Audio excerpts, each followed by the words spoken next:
welcome back to work. This is NetNet. We're talking about the Omnicom acquisition of IPG. Weirdly, they're calling it a merger, but it doesn't really seem to me like a merger.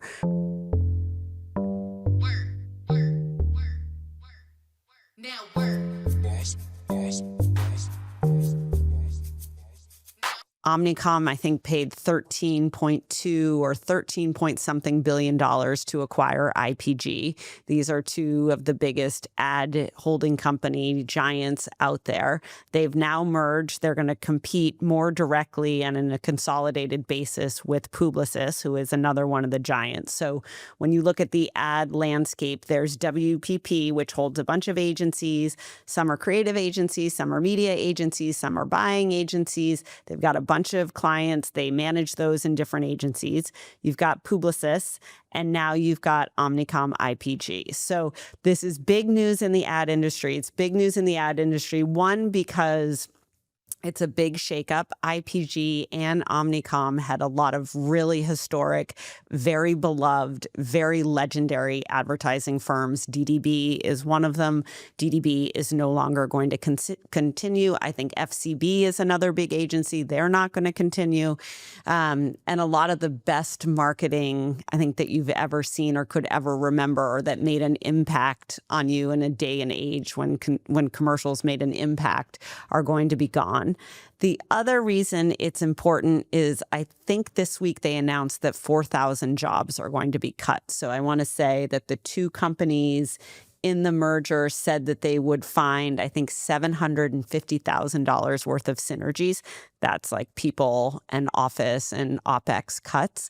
So it's a big thing happening in the ad industry. I came from the ad industry. That's where I cut my teeth and where I grew up.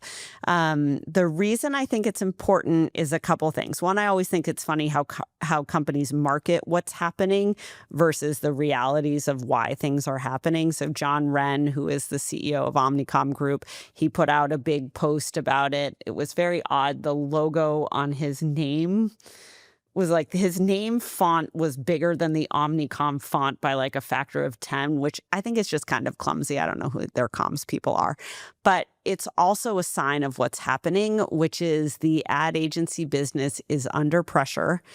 AI is taking a lot of the functions that used to be done by ad agencies, and it is replacing those with a computer.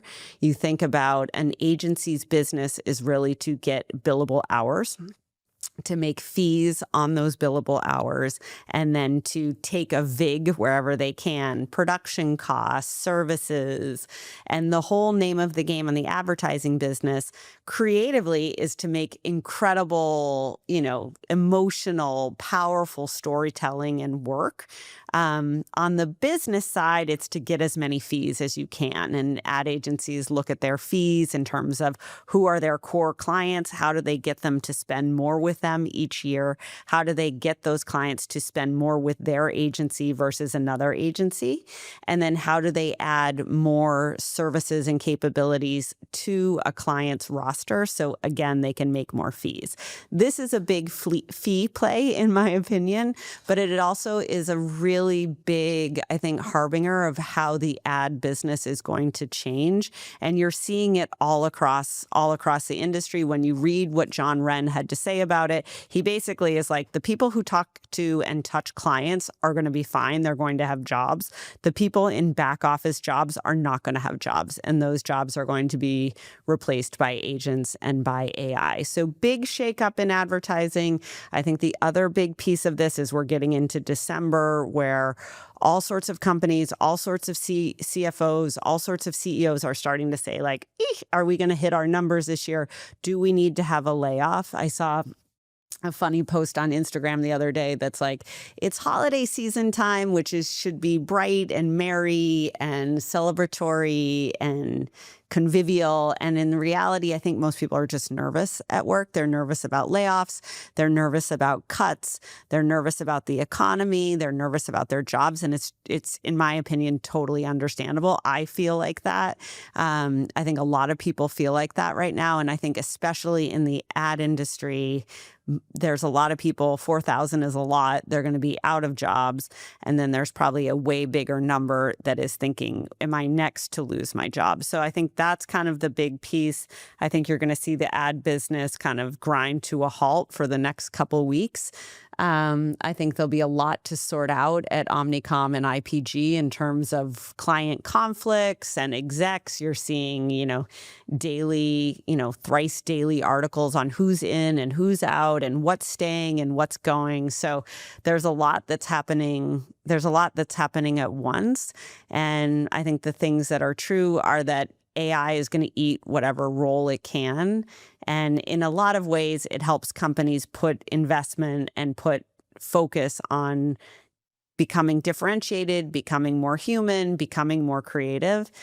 In other ways, you're seeing businesses that were built on billing a lot of hours for a lot of menial tasks or for a lot of tasks in general. Those businesses are really challenged. You look at the consulting business, it's the same deal. You don't need to pay a McKinsey person millions and millions and millions of dollars to sit in your office and analyze your company. Like you can do that with 5 prompts. So we are at the beginning of a season of change where we're going to start to see bigger and bigger and more seismic change around restructurings based on businesses that are being dramatically changed and fee structures that are being dramatically challenged by AI. So let's pivot this to you work at an ad agency and what are you going to do about it? So I think the first thing is, if you have a job where you make something, you distinctly, deliberately make something, you're probably in the best possible shape. The only people who I think are in better shape than the make something crew is the crew that sells things and has relationships with other humans. So if you're an account manager at an IPG agency, you're probably pretty safe if you're good at your job and if you have very strong relationships with your client counterparts. I think you're also in a pretty good place if you make the creative ideas, if you have the spark, if you have the insight, if you know when your client goes home or gets off the Zoom call and they're like, that person is amazing, I think you also know you're safe. I think if you're rank and file, passing papers, you're the third person down the rank in the meeting, you're taking notes, you're doing the stuff, I think you're more at risk. The thing I would say about this, though, is that the agencies have done a good job. I grew up in an agency where they try to have as many low-paid staff do as much work as humanly possible. And those people very often are one of the last people to get cut because you have to cut a lot of them to make a big impact on a P&L. So the people who I think should be really worried are the people in the middle who push papers, who aren't beloved by their clients, who aren't providing remarkable or dramatic impact to somebody else's business, and who have a salary in a range that is if we're trying to save money, I could cut that person versus having to cut 3 junior people. So if you're listening to this and you work in an ad agency or you want to work at an ad agency or you're worried about your job in an ad agency, that's how I would think about who's safe and who's not. Obviously, there's no guarantee, but I think what is a guarantee is that great people will rise to the surface. And if you are a person who is driving impact or coming up with ideas that no computer or no agent or no other human could think about, or if you have a relationship that is rock solid, not just with one person at your client, but with a lot of people at your client, by and large, you're probably safe. Now work. That's it for NetNet. Have a good Sunday. We will see you back here next week.